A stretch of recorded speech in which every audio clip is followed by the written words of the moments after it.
Okay, welcome. By my watch, it is that time. Thank you so much for joining me. My name is Laura Winnie, and I am the educator for DuPage County Animal Services. Tonight, it's all about cats. So, common behavior issues and what to do about them. So, what does that mean? Well, we're going to go over a little bit of the history of our relationship with cats, some of the nice stuff and some of the not so nice stuff. Then we're going to talk about shed. So shelter, healthcare, exercise, diet. Basically what a cat needs to be a full-rounded, happy, satisfied cat. Then we're going to do a deep dive into some of those common behavior problems and their solutions. Now, before we get started, just a little bit of Zoom housekeeping. Everybody is currently set to mute and your videos should be off.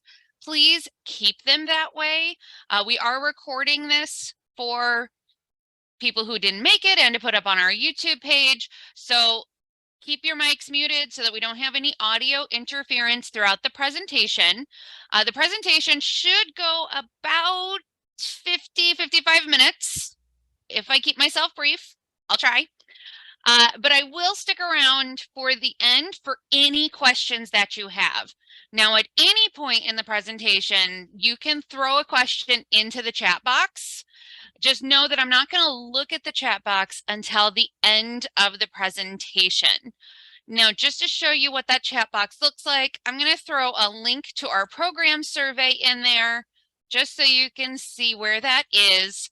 Hopefully at the end of the program, I will remind you to fill out that survey. We're always looking for new ideas and to get feedback on how we're doing.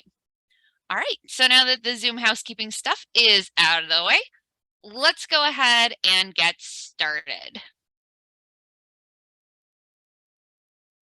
When we talk about cats, I like to talk about cat behavior a little bit differently than when I talk about dog behavior.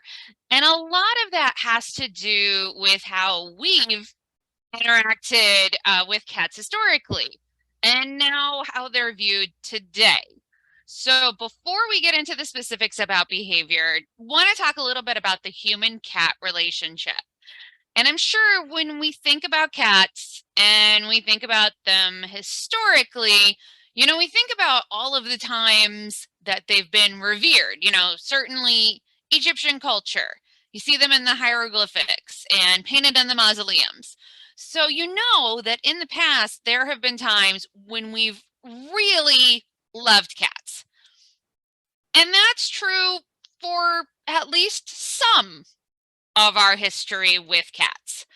The truth is, it's been kind of a roller coaster relationship between humans and cats.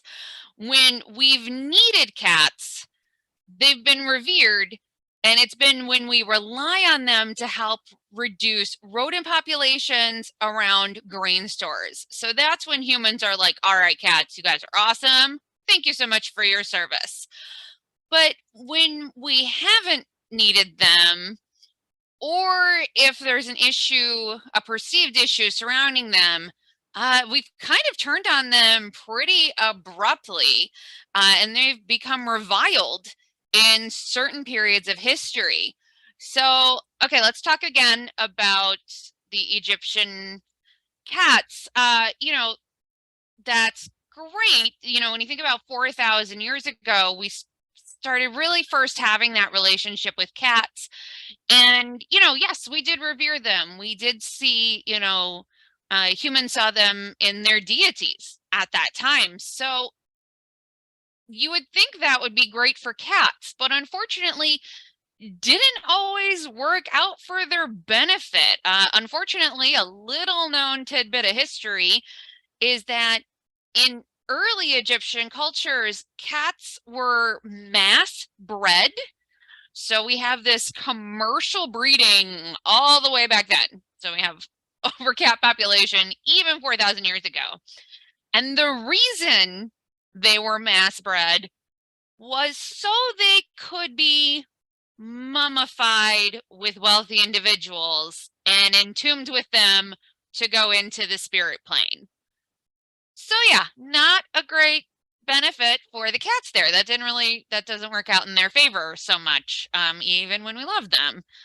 Um, and then on the other end of the spectrum, when we've reviled them, it's definitely not been to their benefit. We've seen, the feline rumor mill churning throughout history, for hundreds, even thousands of years. So, we're pretty much all familiar with the stereotypical cat as the witch's familiar, hanging out on the broomstick, like in this photo, with the wicked witch of the, goodness knows what. So when you look at the Salem witch trials that happened here in the US, and then also the witch trials that happened in Europe, cats were often disposed of right alongside their owners, the accused, because of this perception that if not necessarily bringing evil themselves, then, evil by association kind of thing. They were imprisoned, drowned, all sorts of bad things. And along with this kind of comes this idea that a cat would steal a baby's breath. So this is another myth coming back from history. And, typically today, we're not seeing cats as witches familiars. We're not seeing them as harbingers of evil, but we do have that kind of pall hanging over us of cats are not safe around babies. So you have new babies coming into the home and people are surrendering cats because of this perceived danger to the baby of being around the cat. And, sometimes 100% there are allergies, and that is a valid thing. But when it's based on the fear that something could happen just because of who cats are, and especially if we're, not going to be supervising animals and our children, then yeah, children are going to be children, and that's not going to necessarily be the cat's fault. If a child is handling a cat too roughly, the cat probably will try to defend itself, try to protect itself. And that reflects more on us than on the cat, right? We need to make sure that we're monitoring those relationships and keeping everybody safe. But unfortunately, there is this detriment to the human-cat relationship. And then, of course, the age-old superstition of not letting black cats cross your path, and all these rumors that go along with black cats. You hear all sorts of things. Oh, they're harder to work with. They don't like people as much. You hear all these rumors about black cats, and the truth is that the only thing different about them is how they look. They're just cats. So we like to try to dispel as many of those rumors as possible. They're certainly not unlucky. We definitely want to be monitoring animals with our younger humans to make sure everybody is staying safe. And there's nothing in the cat that's going to, maliciously want to cause harm. That's, they're not harbingers of evil or anything like that. And, even today, with going back to the black cat thing, there are even good intentioned rumors can harm these cats. So in years past, there have been scares that people were adopting black cats specifically to do bad things to them. So some shelters, I believe DuPage County included, used to put a moratorium. No black cat adoptions during the month of October. But it was all just rumor. There was never any reports of anybody adopting a cat just to do bad things to it. And instead, these cats suffered because they had to sit in the shelters longer. So even those well-intentioned rumors still can hurt. Okay, so definitely want to get your facts straight. If you hear something, if you see a meme, if you see something on Facebook, do your due diligence, dig a little bit deeper and see what's really going on there. Because again, we don't want to spread misinformation, even with the best of intentions, that could potentially hurt these animals from finding good homes. Okay, so we've talked about the past. Let's talk about modern cat human relationships. Now, we want to start looking at the Victorian era. It's about, 150 years ago or so. And that's when you really see a turnaround on how people viewed cats. And that pretty much has to do with Queen Victoria. She loved herself some cats, and she had a lot of them. She had a favorite named White Heather. They were all, medium long hairs, and she loved them.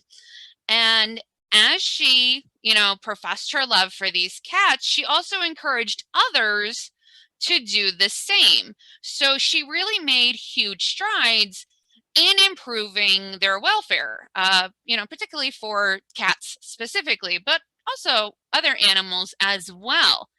And she was really the first person, that we know of, well documented, that brought cats into the home and lived inside a home with cats. So, up until about 150 years ago, cats had a relationship with people, but it was strictly a working relationship, right? They weren't pets. It wasn't uncommon to see them in rural settings like on farms, and certainly you would see alley cats in more populated urban areas, but they were doing a job. They were there to mouse for us. They were there to protect grain stores and make sure that rodents and pests weren't entering the home. So they weren't really considered part of the family until Queen Victoria, because she was so expressive of her love of cats, and the cats themselves became regarded as royalty at that time. So you really start to see more popularity with people saying, "Oh, yes, I love cats as well. Cats are my family." That's when that really started. So now today, over 94 million cats are kept as pets in US homes. So that's a lot. There are approximately 60 breeds recognized.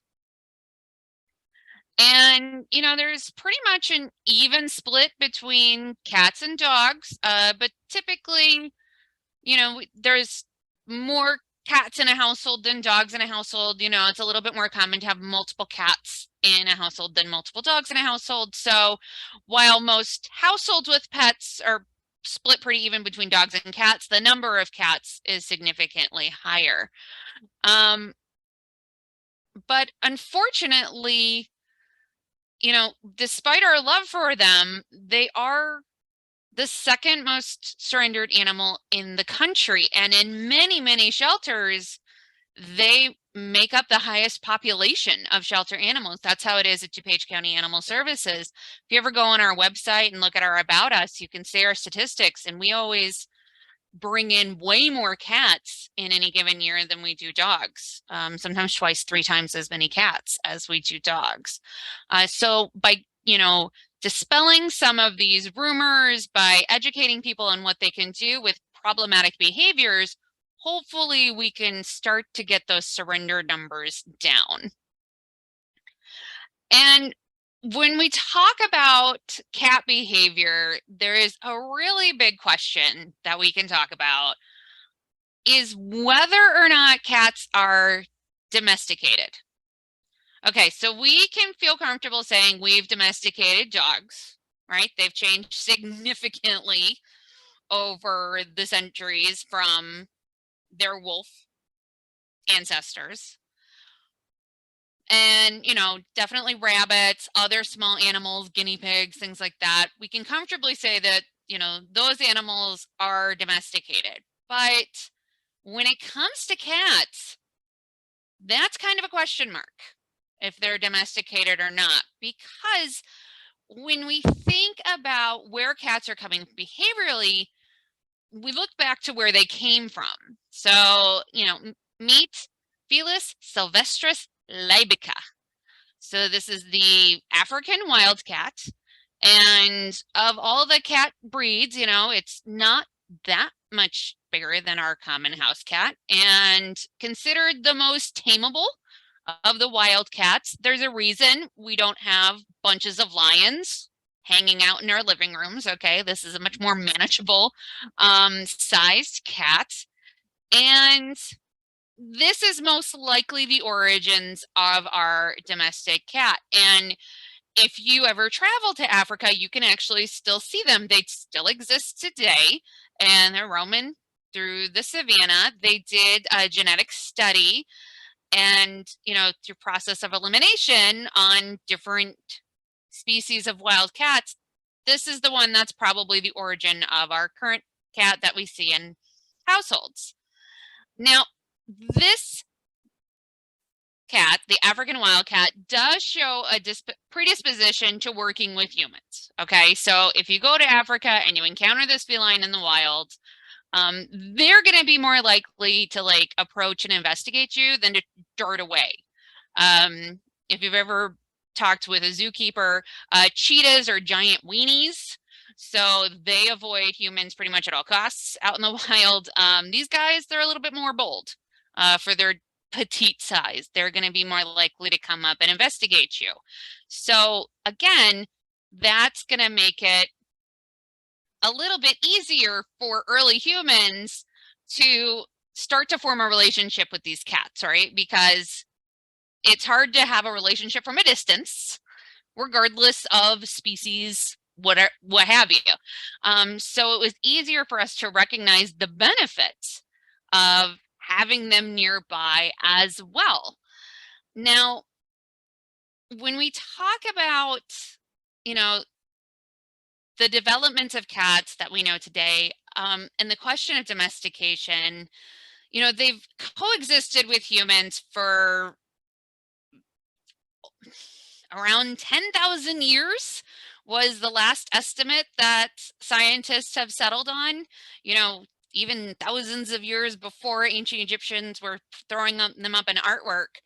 But even that long amount of time is a blink of an eye when you talk about evolution, okay? So evolutionary wise, they haven't been with us super long, okay? Dogs have been with us longer, estimates 15 to 20,000 years.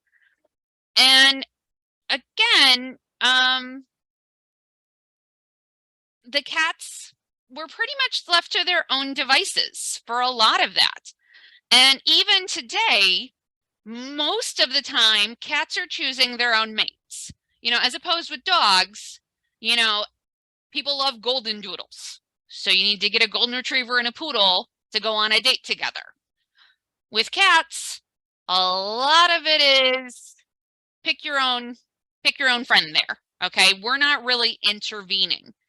And then when we are, it's a lot. It's based more on aesthetics, how they look. And we'll talk a little bit more about that later. So when we talk about the evolutionary period and the difference between cats and dogs, remember that humans were a lot more involved with meddling with dogs because they were looking for specific traits, specific personality characteristics. With cats, pretty much until 150 years ago, we were looking for them to be rodent police, and that's about it.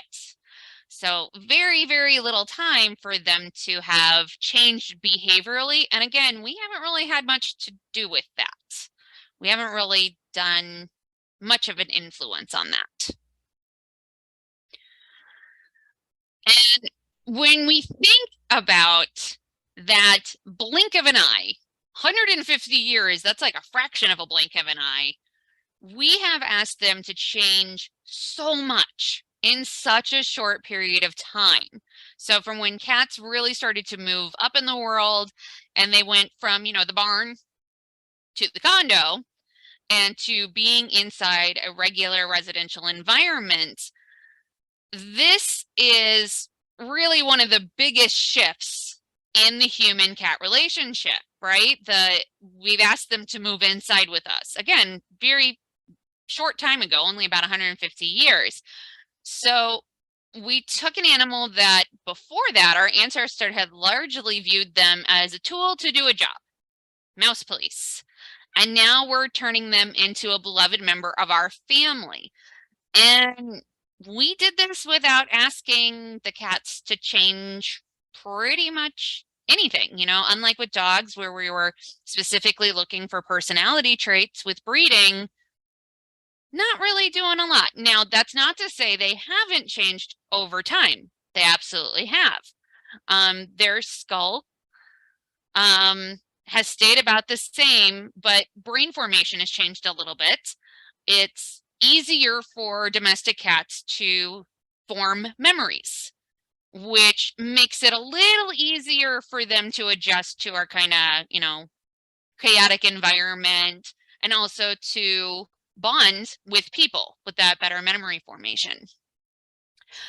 Also, able to form associations. So human equals good food.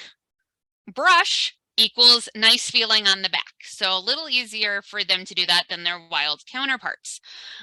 They also tend to have a smaller startle response than their wild counterparts. They're going to stick around a little bit more and see what's going on. They're not necessarily immediately going to run and hide. Now, of course, that doesn't mean, if there's a thunderstorm, your cat's not going to run and hide because, yeah, the sky's falling. Of course they are.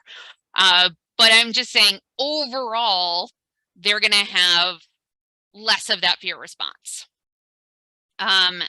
They're not hunting as much, so their jaws are not going to be needed to crush bone. So jaws have gotten smaller. Smaller adrenals, they don't need those hormones and the adrenaline for the hunt, and also to just constantly be on the alert for predators. Due to food that we fed them, they need a little bit longer to digest. So intestines have gotten longer over the thousands of years living with us. And their canines are getting smaller. So again, they're not as well adapted to, hunting and taking down gazelles as their ancestors were. Now, you'll notice that a lot of that I talked about was physical. Physical stuff has changed, but a lot of behavior hasn't. And the fact that many wildcats are solitary. So, while wolves, they're in packs for most of their lives, cats in the wild for most of their lives tend to be on their own. So yeah, absolutely, cats are going to be more independent than your average dog. And again, this is all down to, we're not meddling with their breeding to try to get them to do specific personality traits, right? We're letting them choose their own mate for the most part. So behavior hasn't changed because we haven't tried to change it over time. And again, if you think about it, what we've asked of cats to do in that 150 years is a big ask. We've asked them to go from acres and acres of territory to a single home. We've asked them to, instead of eliminating, where it feels safe for them outside, we want them to potty in the exact same spot all the time, whether it's clean or not. We want them to get rid of this hunting behavior at night, and we want them to sleep all night and interact with us. We also want them to be less independent and spend time with us, a lot of times on our schedule, not on theirs. And we want to restrict their movements even within this smaller territory. And the unfortunate part about this, I do love this meme because it does show that people have an idea that cats are easy pets. You get them a box, you feed them a couple times a day, you're good to go. They're going to cuddle on your lap and love you forever.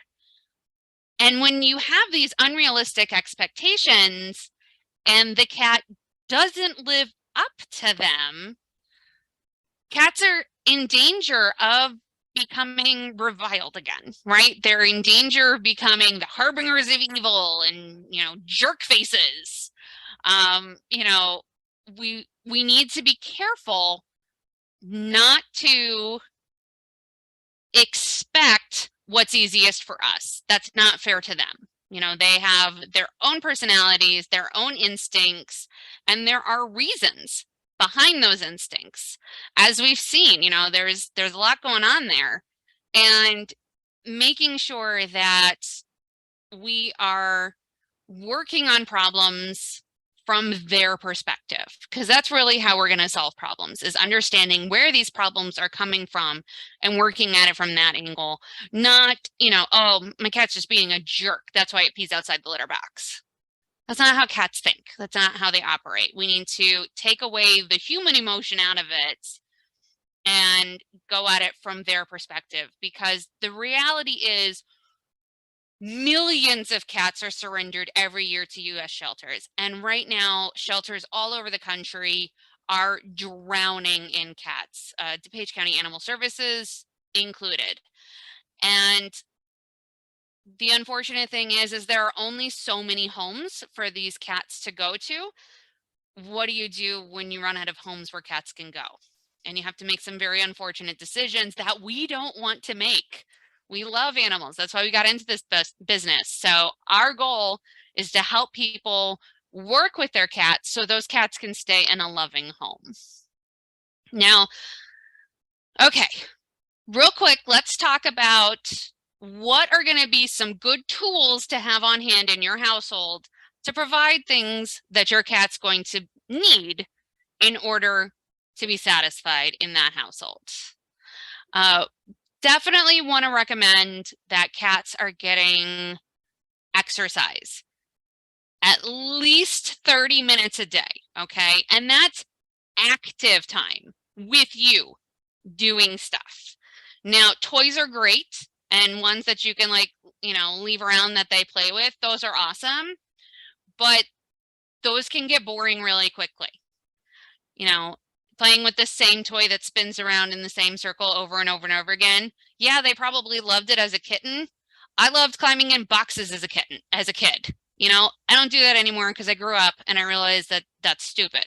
So as your cat ages, you might have to get a little bit more creative with how you interact with them and how you make sure that they're moving around and engaging their brain. Right before meals is a really great time to do games and chasing and things like that, because it hones into those natural instincts, right? Because out in the wild, they would have to chase down their prey before a mealtime. What I like to do is about 30 minutes before I start getting ready for bed, I do a really nice intensive game with my cat.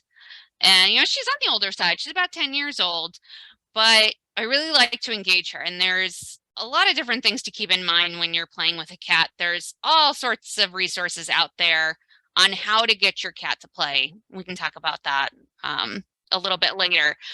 But it will, one, increase their appetite, and then after they've played with the toy, then they've eaten, now it's relaxation time.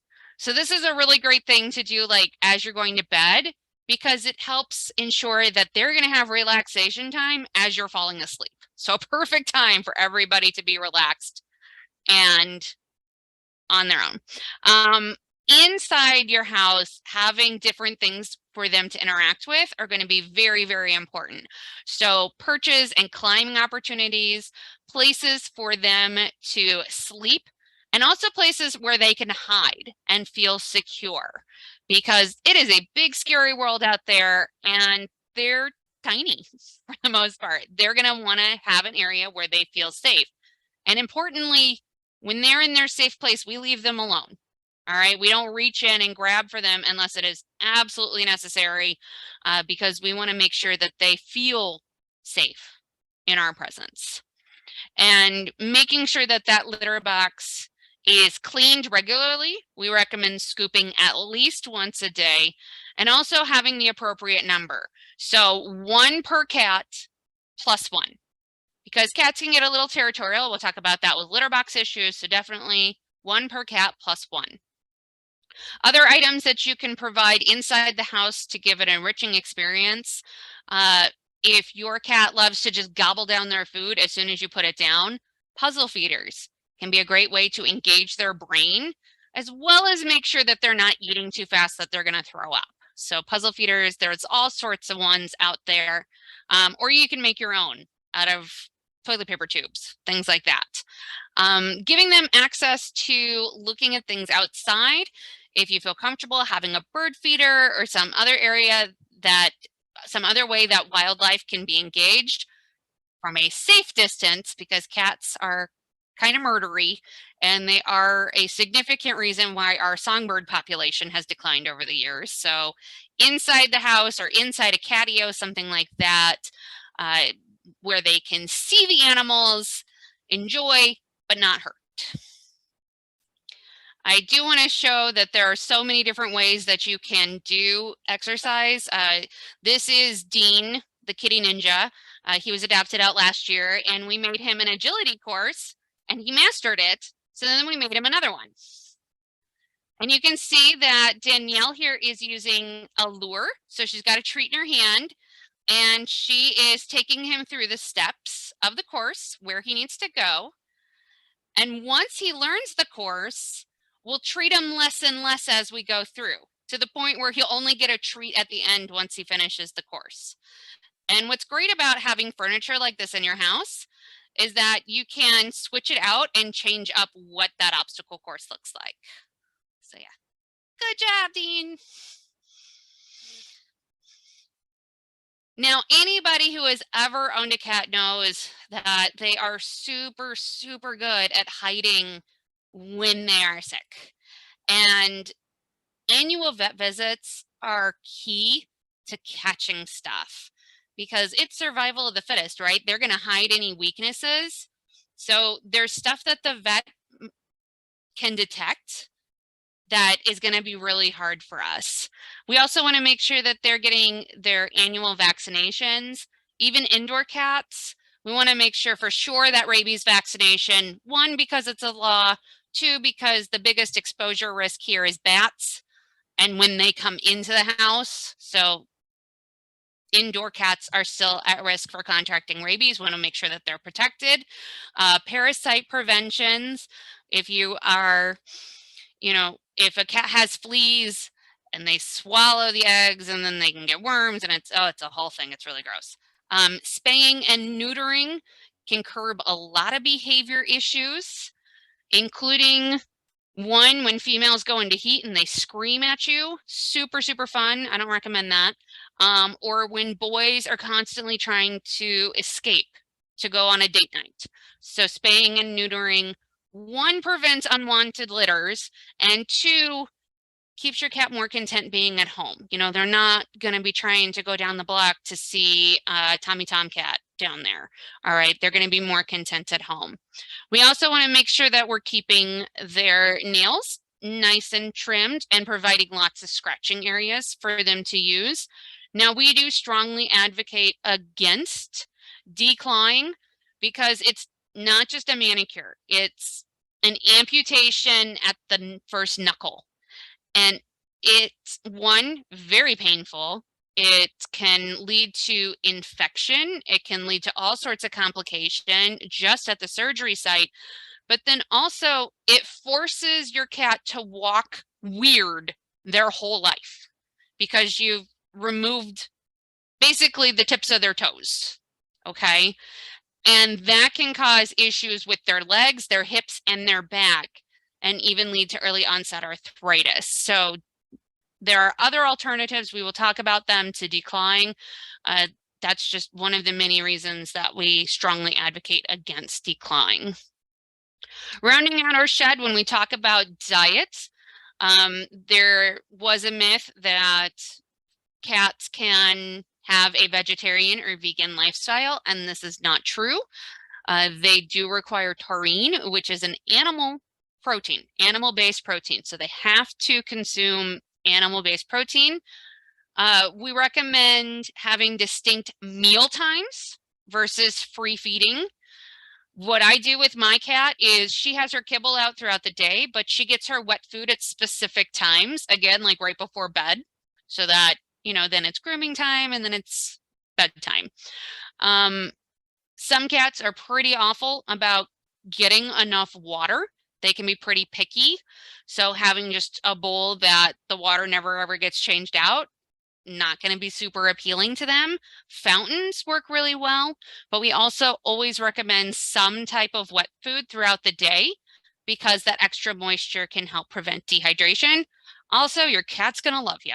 And if you've never seen your cat run up to you with that look of joy as they scream in your face because you're carrying the can, it's just a joy you can't find anywhere else. Now, there will be times when their food consumption will be different. So they may need to pack on more calories because they're being more or less active. So something to keep in mind. As your pet ages, their activity level may change, or that activity level may change based on if they are recovering from an illness or a surgery of some kind. So feline obesity is a problem here in the US. Vets see it a lot. And some of it is we get into a routine of giving our animals a certain amount of food, and we don't pay attention to if they're expending the same amount of energy all the time. Also, if you are working with your cat doing training or doing like cute little exercises like we saw with Dean with little obstacle courses, keep in mind the treats that you're giving.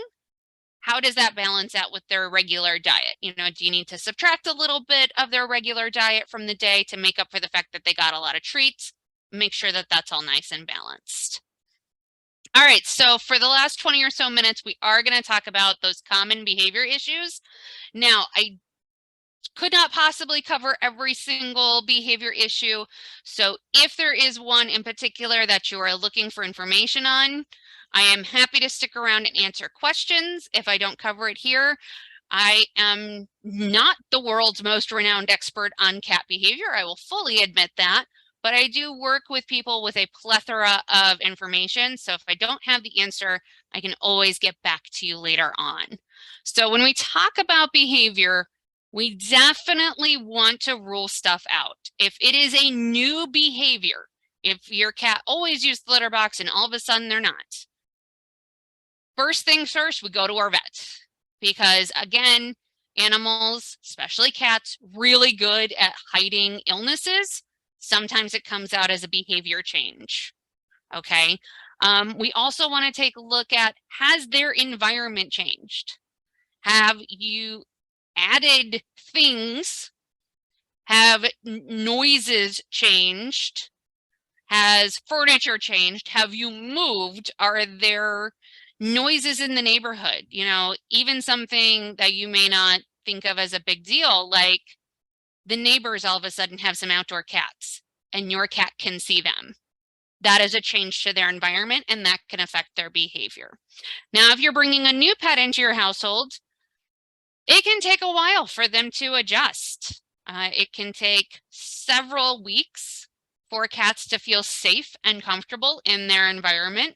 That's why we recommend when you bring a new cat into your household, you keep their world small at first, so it's easier for them to adapt. And then little by little, you expand their world to other parts of the household.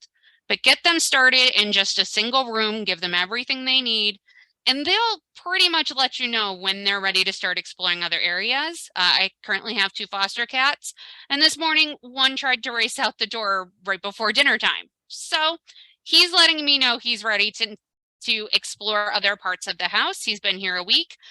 His friend, who's with me as well, a little bit on the shyer side.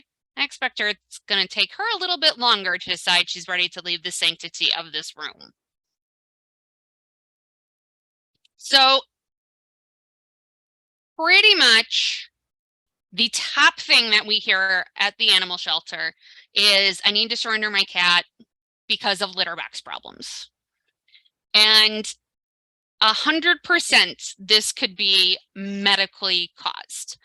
Not even necessarily a UTI, It could also be a matter of access to the litter box. If you keep your litter box downstairs in the basement and your cat is getting older and they're suffering from arthritis, they may decide it's not worth the pain to go all the way downstairs.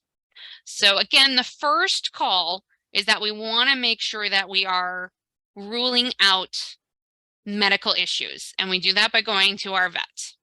Another issue could be cleanliness. Think about the worst, most disgusting gas station bathroom you've ever been to. And if we're not cleaning their litter boxes, that's what we're asking our cat to use every single day. You know, cats are very clean animals. You know, they bathe multiple times a day. They clean up after themselves after they eat. They don't want to be somewhere that smells absolutely disgusting. Okay, they're going to choose to go somewhere else. You might also be experiencing some issues with territorial problems. So if you have multiple cats in a household and all of a sudden one stops using the litter box, it is possible that one of the other cats is preventing them from using the litter box. That is a possibility. So we definitely want to make sure that we have plenty of boxes all throughout the house so that they're easy access.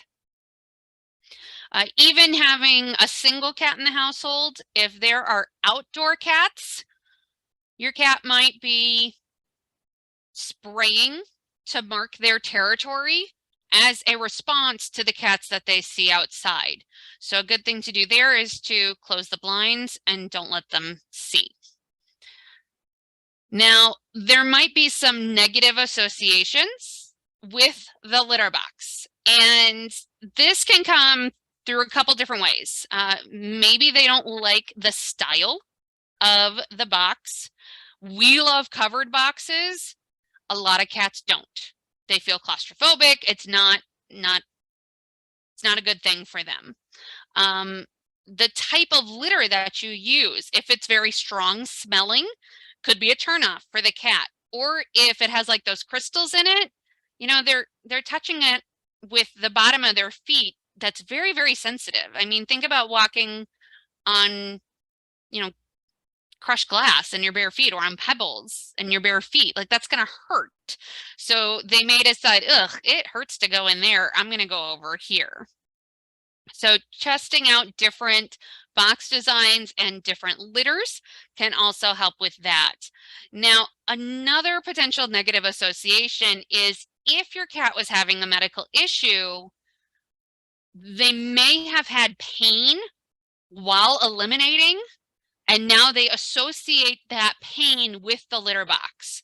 So trying out different areas, moving the litter box to try to dispel some of that negative association could help. It could even be something as simple as they were in the litter box and fireworks went off outside and it was scary.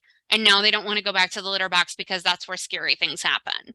So moving the litter box and trying to promote positive memories, providing treats anytime they go near it, having it in an easily accessible way where it's not going to be, where they're not going to feel trapped. So a lot of times we like to put litter boxes, you know, in a corner of a closet or, you know, covered up under a shelf or something like that.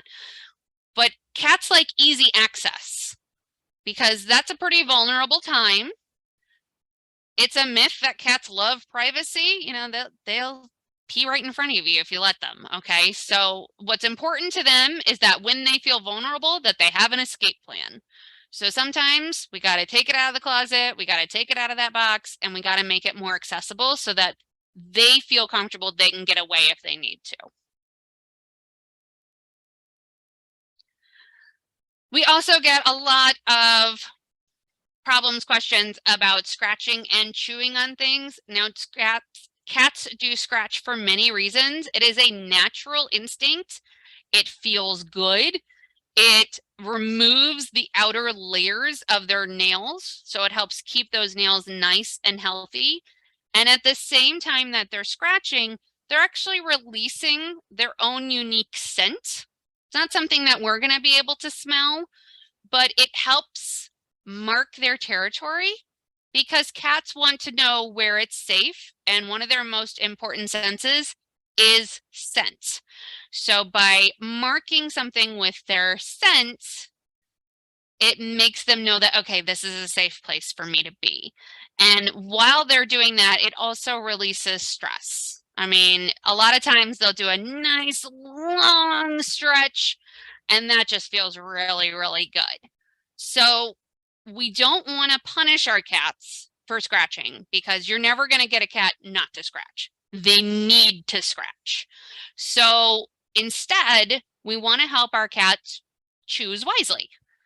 Lots of variety, not just with the type of material, but also, do you have it vertical? Do you have it horizontal?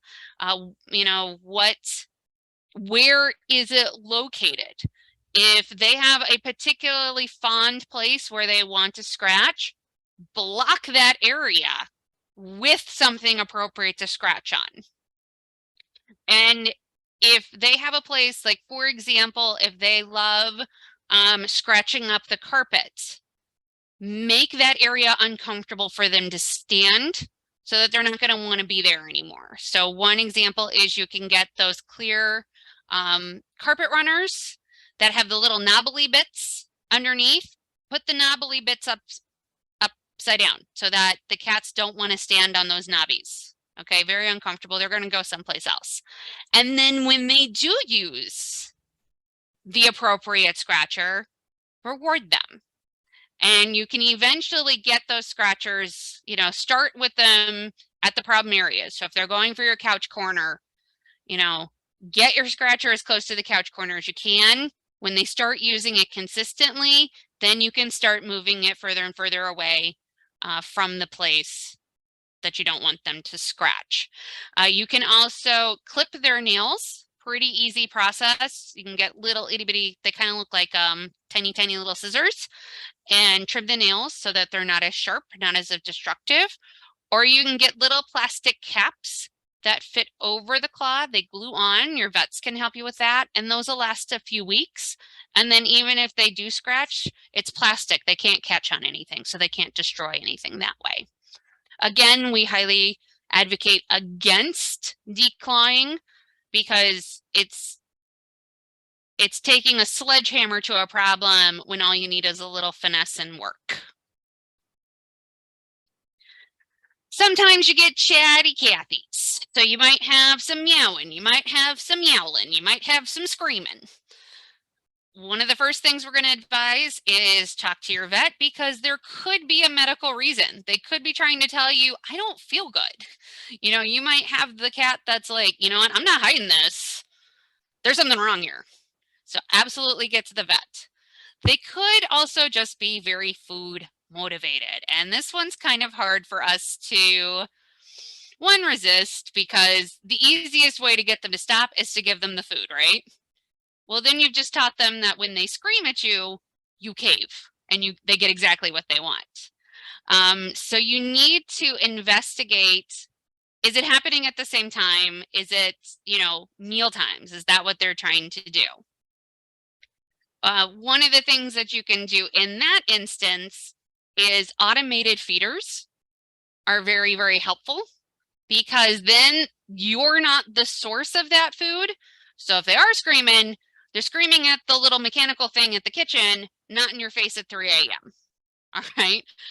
It takes the focus off of you. So that can be very, very helpful. And you do want to make sure that you are consistent with your behavior. Okay. When, again, if you have a cat that's screaming at you at 3 in the morning because they're hungry and you feed them, well, now they're going to start screaming at you at 2:30 in the morning because it worked last time. Maybe I can get breakfast even sooner this time. They might be meowing or yelling because something is wrong and they are trying to alert. So this is going to be looking for patterns, trying to figure out, is this a consistent thing that's going on? I read a fabulous story recently where a gentleman had a little bit of chest pain, kind of pushed it off until his cat started screaming at him. and headbutting his chest. And he thought, ugh, maybe I should go get this checked out. And it turned out he was having a heart attack, and the cat knew. So cats are very perceptive. They can sense things going on that we can't, that we are not capable of sensing, because they have an amazing sense of smell, an amazing sense of hearing that we just don't have. So this is where you're going to need to put on your little detective cap and try to figure out what is going on. What are the patterns? Is my cat consistently screaming at me at certain times? What happened right before? What happened right after? If your cat is just very, very chatty and excited to see you, they might be doing it as an attention-seeking behavior. To ward off that, ignore them when they're trying to get your attention. Pay attention to them when they quiet down. If you have a cat that, you know, comes running up to the door and is screaming, that can be super cute. It can also be super annoying. So you walk away from the door, you do other things. Once they quiet down, that's when you interact with them. And then, of course, for mating, when a female is in heat, they will yell, trying to catch the attention of nearby dates. So spaying and neutering is going to curb that behavior pretty much entirely.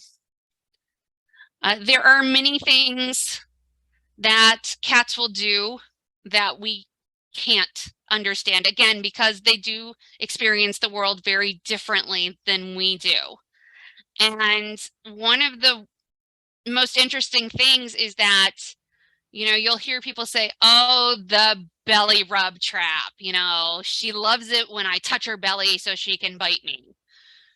That can come from miscommunication of what they're feeling when we touch them, because not only do they have very sensitive sense of smell, vision, and hearing, they're very sensitive to touch as well.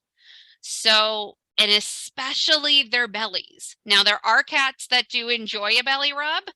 Most cats are going to find it very overwhelming. So recommend that we, you know, let the cat initiate the petting, and that we pause in between pets. It's checking for consent, checking to make sure that they're still into it. Because if you stop and then they don't re-engage with you, that means they're done with the session.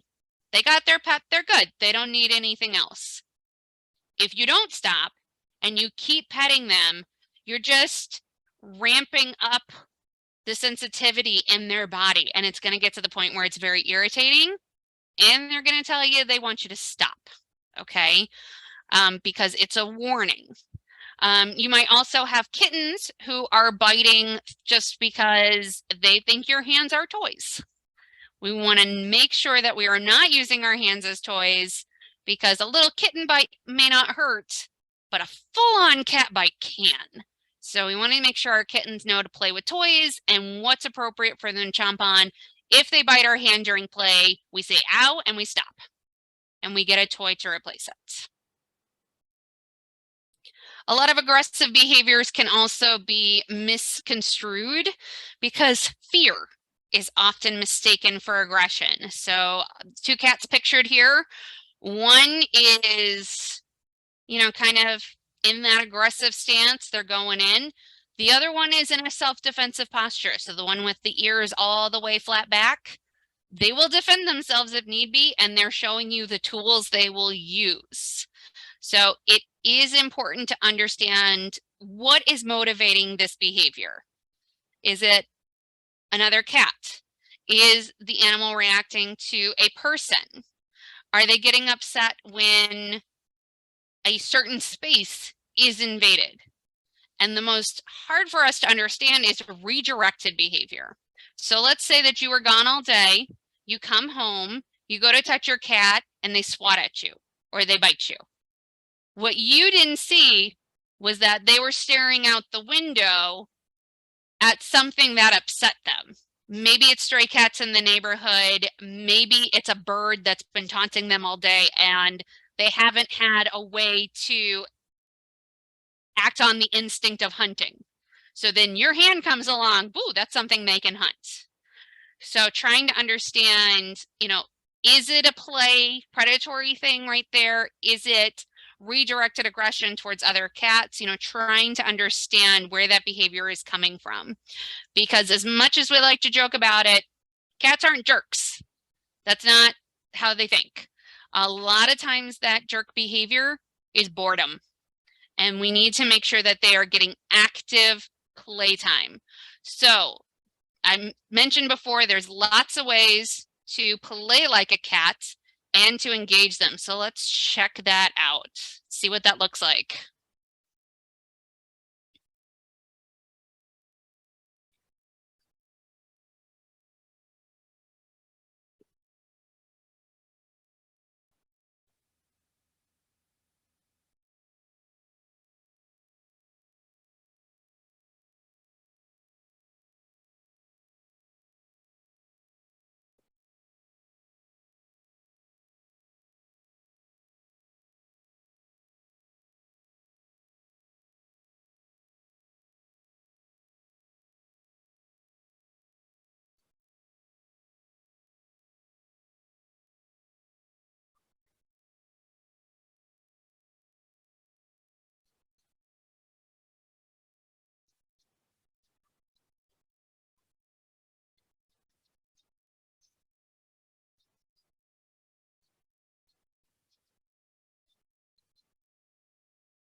All right, so want to make sure that we are giving our cats lots of active time, and that can include the outdoors.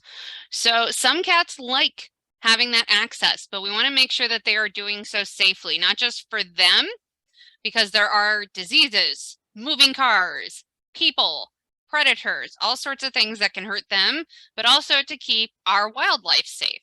So catios, playpens, taking your cat for a stroller. You can be that person. It's totally cool.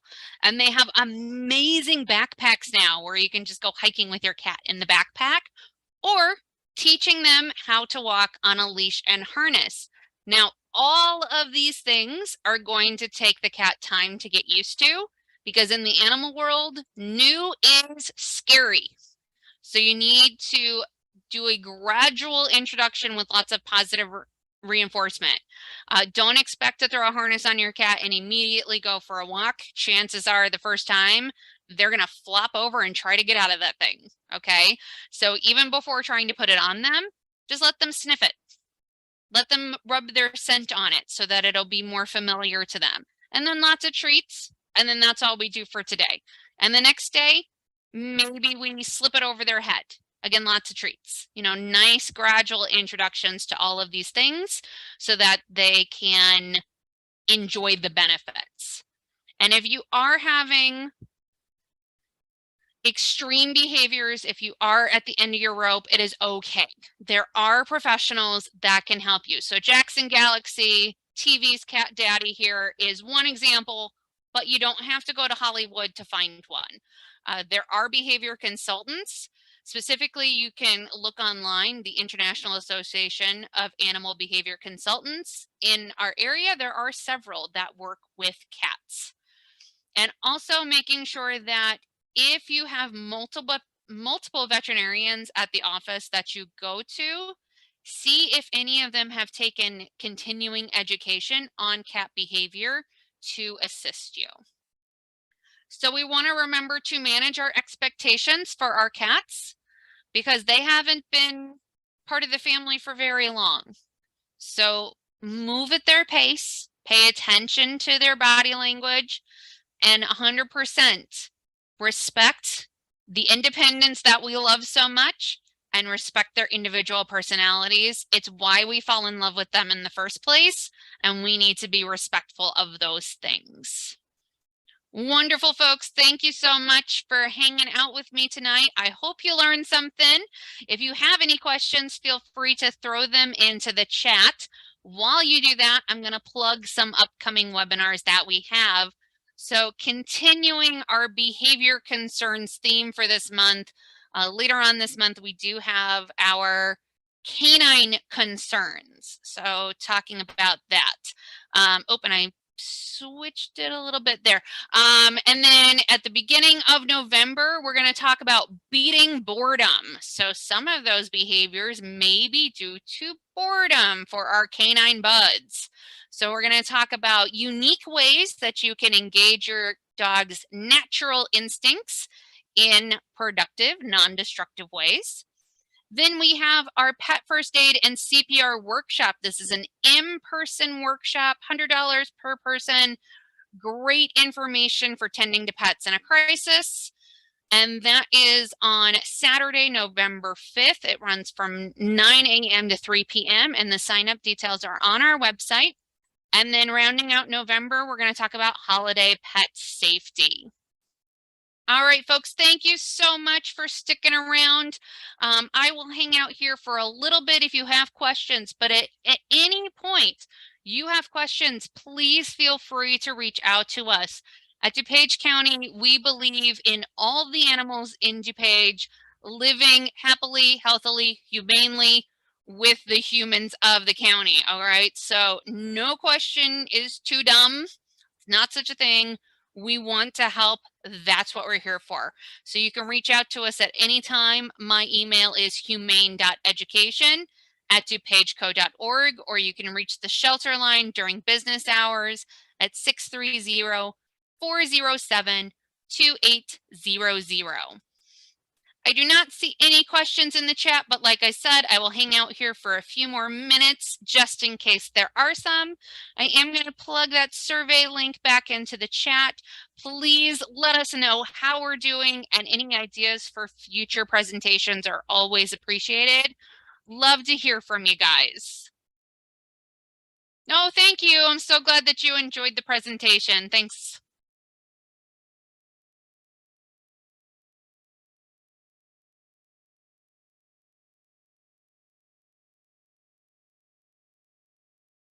All right, wonderful.